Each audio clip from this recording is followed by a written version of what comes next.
So this is Akashic Records in your DNA Q&A. That's a lot of letters. Yeah, anyway. Do you have any questions about the talk tonight? And if not, about anything. Yeah. We can talk about anything. What do you feel is the most, so if we cast aside like the adventure and the fun of it, what do you feel that is the most useful utilization of it, generally speaking? Akashic Of Records. accessing it. If you're like, okay, aside from the curiosity or the ego, is there something that you're like, this is actually a really great resource because of this? Yes.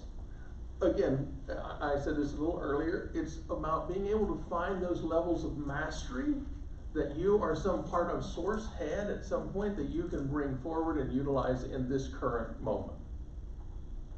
So An something you example. learned, a skill set you Yeah. learned, an insight you had, something you gained from that lifetime, something that was beneficial. But not so literal as per se like mastering cooking. No. It Well, would be it could be. more of a insight based. It could be. You could go back and pull forward a skill or parts of it or information around that skill that you are missing at the moment. All right. Trying to think of an example for me. One of the things that came up for me as I was playing with this much earlier in my life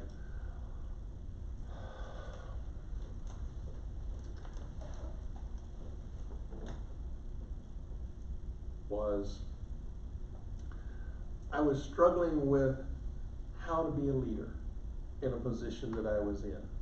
Okay, I was young. Everyone that I was working with was at least 10 to 15 years older than I was, and they really didn't want to listen to this kid, right? And I knew yelling at them wasn't going to serve the purpose. So I went back and I said, what did I do? Well, I ended up, oh Lord, probably before Christianity, as a village elder, right? And as that elder, I realized that my responsibility was to make sure everyone else's needs were taken care of, not that they saw me as the boss. Right? So now I come back into the situation I'm in with a different perspective, and that perspective is, okay, how do I help them? How do I help these people I'm working with, that I'm overseeing, for lack of a better word, really do the best job they can and be happy in what they're doing? Well, it's not about me anymore. That's where it comes. That's an example from my own life. Gotcha. If that makes Thank you. sense. Yeah, of course. And then you have the ability to tap into Yeah. that kind of information that's in the Akashic field and the Akashic Records, Right. for you or anybody. Right. So there are valid reasons to go there. I really think finding those masteries is about the only one, though. Other than that, it's just play. Well, I was curious because there's been certain circumstances where somebody's been very interested in that, and I kind of land a little bit in alignment with y'all, where I feel like there's certain things that are meaningful and helpful and certain things that aren't. Right. But sometimes I feel that, like, when you mentioned the two different roles, sometimes I feel like bringing that forward can be helpful when they're like, well, why do I struggle with, commitment? And then you can base it back, well, you lost a lot of people in this particular, and you're still a little bit afraid, and maybe addressing that fear provides, but sometimes I think it can be detrimental too. Where I will see it being detrimental is when our ego gets a hold of it. And it becomes detrimental because, I probably met 50 Cleopatras. I met one person who pretty much thought he was every famous person throughout all of history. Well, technically, yes, we all are, but no. Right? So it becomes an ego trap. It becomes, look at me. The other thing, though, that the ego does, and it's why it will send you on your searches, and I'm saying searches in a very broad word, not just here, is because it has the belief that you are not enough.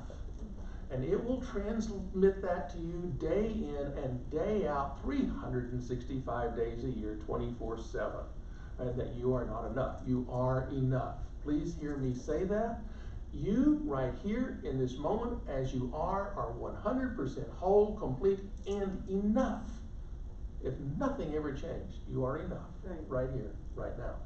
So The ego will become detrimental for Akashic Records because well, I'm not enough. I'm just this little being here on the planet Earth right now. I don't have any power. I don't have a lot of money. I don't have. Got that? I'm not enough. Right? So that's where it becomes detrimental. And by the way, finding that you were, Cleopatra, probably isn't really going to be helpful. You'll still feel, well, if I had that then, why don't I have it now? Right? That's the problems. So thank you. Yeah. Mm-hmm. Do you do Akashic record readings for other people? No, we passed that off. If you were seeking to have that done, what would you look for in an Akashic reader? And how does that process differ from, say, what you were describing with watching TV or reading books? Like, Sometimes people just want validation. Mm-hmm. I really would encourage you, I mean, obviously, as I said, you can go to somebody who's a reader who might be able to give you some more validation of things that you feel or you feel connected to. But I'd really encourage you to look inside first, rather than go to somebody first to get answers. And I say that about everything. Again, we're both psychotherapists, so you have your own answers. It's just a matter of accessing them. But I do know sometimes people need to come to a psychotherapist to find the answers that are already inside themselves. So I think the internal search is probably where I'd recommend you start. And then if you got kind of a feel of some of the experiences part of this piece of your soul has had, or that might be in your DNA, then you go find someone that you resonate with, someone you feel that will be empowering to you, rather than someone who's going to lord over you the fact that they have skills that you don't. Right. Someone who's willing to actually teach you how to access them on your own, rather than just say, here's what they are. Okay, is where I would really aim you. The other thing to realize is what you're really asking for with an Akashic Records reading is what's your past lives. So it's really just taking you to a past life regression is one way to do it, through hypnosis. Or people just go to mediums or psychics to hear what their past lives were. Yeah. But if you're wanting recommendations, both Terry Groom and Anna Noyce here do really good jobs with those things. And Anna has a whole class, I think, on how to access your Akashic Records. So part of it is about being self-empowered. Yeah. And not giving your power over to somebody else who has special abilities, because everybody does. And we as humans want to give our power away so fast it'll make your head spin. Yeah, but then we can blame somebody else. That's why I got married. Ha ha. I paid you. You didn't tell me what I wanted to know. I blame you, right? So again, it becomes that kind of a game, and that's really not what it's about. Yeah. Right. So start with the self-search, self-look. Yeah.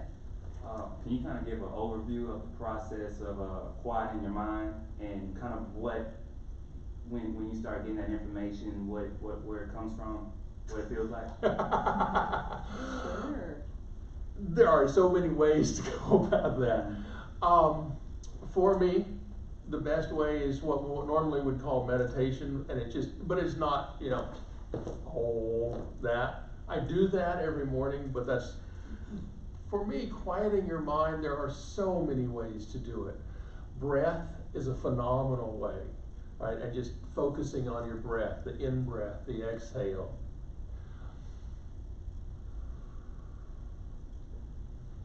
And what it does is it pulls you out of the chaos that's around you, pulls you out of all the stuff that's here.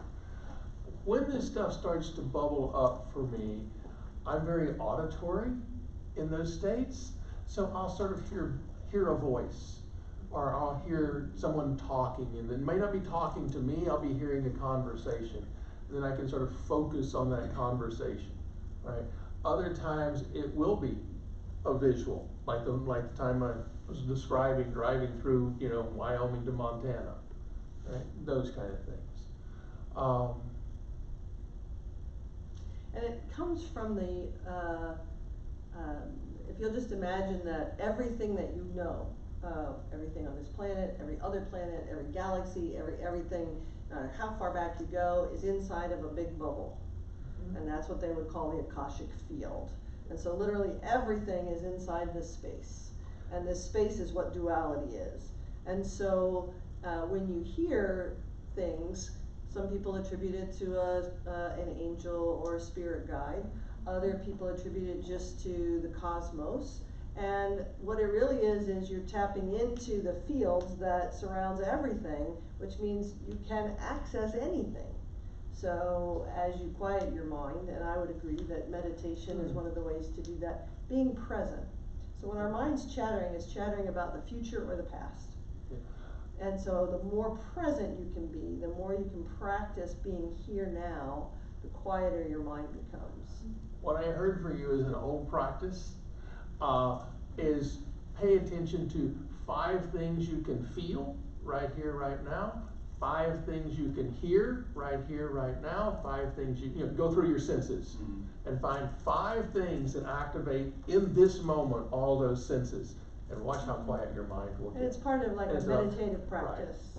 So you sit quietly and you just listen. What can 5 things I can hear? I can hear an air conditioner, I can hear his bracelet, I can hear somebody's shoes, 5 things I hear.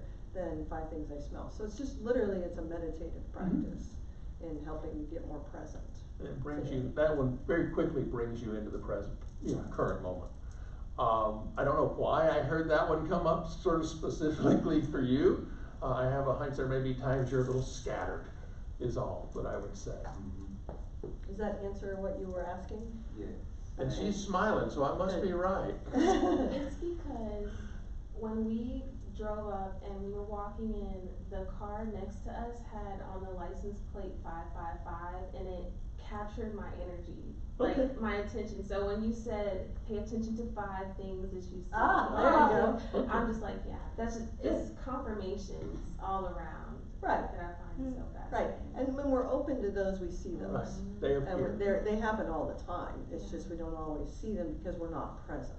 And the more present you can be, the more you can see those things take place, definitely. Okay, I wanna know what car it was that had 555, because my license plate is 7777. Thanks to the state of Texas. Yeah, right. You had a question? So I'm a psychiatric nurse, so of course I have maybe a different mindset than some other people do, but how can you utilize some of these things in a therapy? Like, I'll give you an example. As a child, I was very anxious and very wound and had all these like fear-based reactions to everything, and now I realize in kind of like digging into some of my past life stuff that it had some connection to some of those things. Like, I recognize that, and I've had things that come up and I'm like, oh, this makes sense. So how can you use some of that in like a therapy kind of realm without getting too much into that, because I know not everybody here is in that area, but like if you have a child who's real anxious, Right. or you know, something, is there a way that you can work with that in that context? You worked with kids more than I did. Well, but therapeutically. Both Rusty and I are also supervisors for our license. So one of the things that we will say early on, and this may not quite address what you're asking, but I'm gonna just put this as a preface. One of the things that we'll both say early on to a person who's coming into counseling, or they just finished school and they're starting to see people. Because we are spiritual as well, and holistic, and into all these different things, plus we have the psychology background, I have people all the time ask, how do I bring in the spiritual aspects into my counseling with my clients? And I would say one of 2 things. One is, that's not your role. Your role as a psychotherapist is to be present with your client where they are.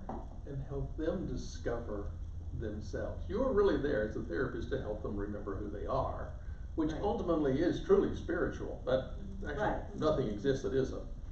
But it's not about No, sharing your faith, your belief system. your belief system with them. So I understand that's what you were saying, without going to sharing my belief system is there a way. So I just wanted to say that first, as kind of like the ground.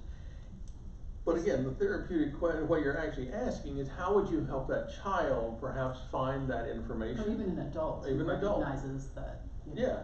yeah. For me, that's always been best done with guided imagery, which is sort of hypnosis light, right? And helping them go back and remember a time. Don't set parameters. Just say, remember a time when you felt it. When was the first time you felt this feeling? And if it's a small child like you're talking about, they may go, well, I feel that way all the time. I've always felt that way. Then you just kind of help them relax and say, think back. Is there something you remember? Right? You may discover all sorts of fun things. All right. I was doing something similar. I ended up standing back in the light and hearing, are you ready to go back? Are you willing to go back again? I said yes, and then immediately went, crap! Right? But you hit those spaces between incarnations perhaps as well. So that's how it works in therapy. And I think, and I just, whatever someone tells me in therapy, I just accept. I don't go right, wrong, good, bad, otherwise. I'll say, well, how does that help you with this situation? How does that, and I think, and I hear what you're saying. You're saying, heck, if they knew their past lives, maybe they too would understand their current situation, their current emotions, And why you react to certain current things feelings, or their current things like that. There's probably, for most of us, enough things in this incarnation that have set up or triggered or started that flow to look at and address. Mm-hmm. I found that for myself, I just hold the space, and when I hold that space inside myself, that maybe it's from some other experience beyond this body, then you'll be surprised how people may ask those kind of questions, even though you didn't even prompt them. But because you hold that space, and I may say something, well, I'm really open-minded, or I really look at things differently, and they ask you to elaborate, but they invite that. Well, but I also go and so it's, again, a lot of times for me, it's just spontaneous when I'm working with people. My primary modality I do these days and have for 30 years is breath work. Right? It's just the most phenomenal thing I've ever found as far as I'm concerned. And I remember a very good friend of mine who came to me for many sessions. He loved the process. But he also had allergies, pollen allergies. Every spring the man just, lived on Benadryl basically. So one of his breath sessions, and again, this wasn't the intent, it was just what happened in it. He flashed back that he was part of the Mongols, raiding through wherever they were raiding through, and he was in a battle riding a horse full tilt, took an arrow right through the chest, fell face first, and his last breath in that life was a lung full of pollen. All right. When he got that, his allergies did not go away completely, but they were cut probably in half, because suddenly he's no longer reliving that trauma unconsciously every time spring happened here in Dallas. So that's how I would say. So does that help at all? Or? It does. Okay. Thank you, I appreciate it. Yeah, sure. In that circumstance where, say, you're removed from a clinical perspective, so you're not bound by those constraints per se. There's somebody who has anxiety, they may or may not believe in the past life thing. Is there, when you were saying guided as far as remember it, see if you can remember? Yeah. We can theorize that at some point we were doing something bold in a lifetime. Yeah. So could somebody say, imagine a circumstance where you're like a Yes. Native American hunter. Yes. There's your soul would identify with that to some degree, most likely. Yes. And then at that point, would that be as close as you could get potentially to guiding somebody to feeling a little bit more strong if they're prone to anxiety? Yeah. You Is can that, also. is that ethical? Yes. Okay. I was just Yeah, gonna say. even as a counselor, that's ethical. All right, you can even say, think of someone you know that demonstrates the qualities that you're looking for. Or someone in history. Right. You can be generic like that too. Mm-hmm. Yeah, guided imagery you can be more direct. You can direct the guided imagery. You say, go to your happy place. And you may describe it as, is it the mountains, or is it water, is it the beach, or is it snowing, is it warm, but you're kind of guiding what they're saying. They still will create it in their own mind. Right. But you're still guiding the process. Gotcha. So you can be a little more Yeah. general in the guiding of the process, but still guide them to it. Very cool. Yeah, definitely. Good questions. Anybody else? Yeah, we can talk about anything. Doesn't have to just be They may be ready to Akashic go home. Records. Do you think that the Akashic Records also includes your intended purpose for coming to Earth? Or is it just like past lives, future lives, like a history of things? Does it also include intent and purpose and contracts? And do you believe in those things? Inside the game, yes. Inside the game, yes. It will tap you into what might resemble what your purpose of coming was, or, you know. We'll have to do a talk on Mm. that. That'll have to be another talk. I am we a did- firm believer that there is no purpose other than to be here and have an experience. That's it. In oneness, there's nothing. Literally, there is no thing. There is no one. There's just bliss. Right? In the game, there's other. Right? So within other, we're just here to experience. We're here to have fun. That's really Rusty's philosophy of life that drives her crazy. Right? If it's not fun, I don't want to do it. Right? Well, you were here when we talked about karmic contracts, right? Mhm. Yeah. So the same thing. And that karmic contracts is that, again, the concept that the way we see it from up here is that one soul doesn't go from one body to another, to another, to another. Soul leaves this, piece of soul leaves this avatar, goes back to the whole, and then another part of source comes into another body, and it just may remember this lifetime. So it's again, it's very hard for our little minds to get around, because we want to, our ego wants to be special. Me, I went from this body to this body to this body. I don't die, I'm the ego. And the truth is, the ego's only relative in the game. Okay? 'Cause It's only the user interface for the body. right. It's That's it. just right. So again, we want to believe that one soul, my soul, when I die, will go someplace, heaven, hell, whatever it is you believe in, Bardo, they'll go someplace, and that one soul will come back into another body. If that's what you believe, if that's where you are in your path, and that's what you want to believe, then that would make sense that you could have karma, right?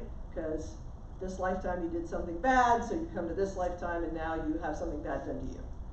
But if you're not one soul going from here to here to here, and instead you're more of a conglomeration, you're just a piece of the ocean, that's a lot of different experiences in the past. And what's really transmigrating from body to body is the soul, not your soul. Right, then you can't have karma.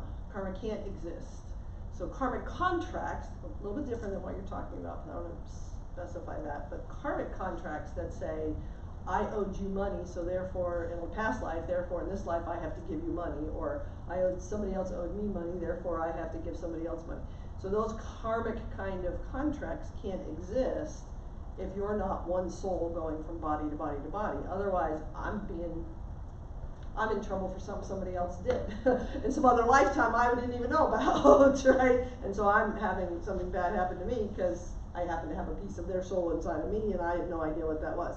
So it's hard to get your head around the fact that maybe it's not as one soul, one karma, one thing going back and forth. And so then that would mean there wouldn't be karmic contracts in that way, as in a contract that you owe something to someone. And think about it in terms of actually of that question. I want to go back and find my purpose. I want to go find out why I came here. Look around you. What's right in front of you? That's your purpose. What's right in front of you. Stop trying to make it grandiose or out here or something hard to discover. What brings you joy? What makes you light up as a person? That's your purpose. I was just reading a meme on Facebook. Yay, I'm sure they're all real, right? But it was Carl Jung, and it did sound like Carl Jung. I didn't research it, but it probably is accurate. But it was something along the lines of, everyone has the same purpose. Mm-hmm. There is no separate purpose. You don't have a purpose different than you have a purpose, then you have a purpose, then you have a purpose. You may have different interests, different skills, abilities, and talents, different things you want to do or feel like you're led to do, but in terms of a purpose, We all have the same one. And that is just to come here, to have an experience, to be a light, to have compassion. And the Carl Jung thing was, everybody has the same purpose, it's just to be a light. That's it. Now, our egos want to be special and have this grandiose purpose, and the planet's shifting, so I agreed to, I don't know what it is, but if we're all the same and we're all one, and it literally is just an avatar that you're walking around in, I think as virtual reality becomes more and more, I think that's going to be fun. So you wear these glasses, and you're playing inside a virtual reality, and then you get they're going to have these haptic suits where you can feel and taste and touch inside the virtual reality. So you're watching, you're walking in your house or you're sitting in a chair and you're watching it on glasses, virtual reality glasses, and you're tasting, you're smelling, you're touching inside the game. That's what we're doing. And if you want a purpose, I'll give you one. It's very simple. Look at every single person, animal, being, everything, and say, hello, God. Look in the mirror and say, hello, God. Or whatever word you use for source. God, Goddess, Source. Yeah. That's why we're here. We're here to remember that we're all one. That all these little drops of the ocean that are wandering around, apparently separate, all combine right back into source, and it does not matter what color our hair, our eyes, our skin is. It makes no difference what our accent is, what country we were born in, or what country we migrated to. We are still all exactly the same being. And now I look at you with compassion rather than judgment. That's your purpose. Learn to remember, we're all God. You're God. So rather than being Let there be light. so rather than being the ant and looking at the little world here, or even the monkey and looking at it through the treetops, or even the eagle looking at the world from here, see if you can't go be the astronaut and look at the world from a very big, different perspective. How do you see how people say this all the time? Borders of countries are imaginary. Right. Borders of states are just imaginary. Somebody just arbitrarily drew a line and said, this is where Texas ends and this is where Oklahoma begins. They said, this is where... In that case, there was a river, but... this is where, still just a line. Yeah. This is where, Germany is, and this is where France is. They did try to change that line there for a while. Multiple times. Numerous times. But they're just lines that are drawn. And when you're out there as an astronaut, there are no lines. Right. There are no countries. There are no separations. There is no separation. You don't see that when you're out there as an astronaut. And I think, if anything, it's to learn how to see the world that way, from that kind of perspective. Did I miss anything? Not that we can go back over. Not that, you'll have to watch the video. Because it's been wide-ranging. We covered lots of topics. Any other questions? Nope. We good? We good for tonight? If not, All right. Well, thank you so much for coming. We'll turn the video off now, and we'll chat just a minute more.